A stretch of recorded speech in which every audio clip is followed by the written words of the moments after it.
কালিয়াকৈরে truck অটোরিকশার সংঘর্ষ, নিহত ৩।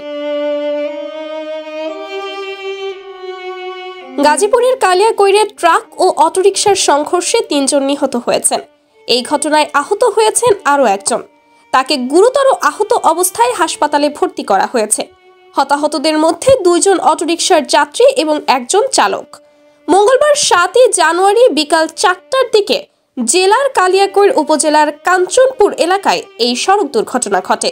নিহতরা হলেন উপজেলার নয়ানগর এলাকার গোপাল চন্দ্র রায়ের ছেলে অয়ন রায়, সূত্রাপুর এলাকার মৃত বাসুদেব দাসের ছেলে সুদেব দাস, বড় গোবিন্দপুর এলাকার অটো চালক করিম মিয়া।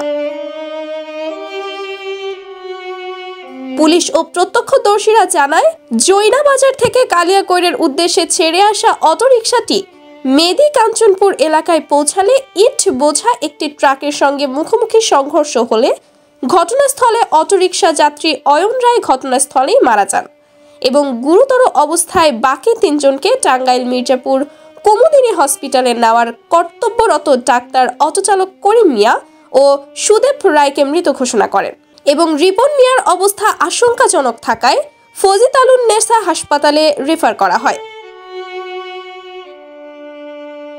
কালিয়াকৈর থানার এসআই মোহাম্মদ জাহিদ হাসান বলেন, খবর পেয়ে ঘটনাস্থলে এসে একটি লাশ উদ্ধার করি এবং জানতে পারি হসপিটালে নেওয়ার পর আরও ২ জন মারা গিয়েছে এবং একজন গুরুতর আহত অবস্থায় হসপিটালে ভর্তি আছে।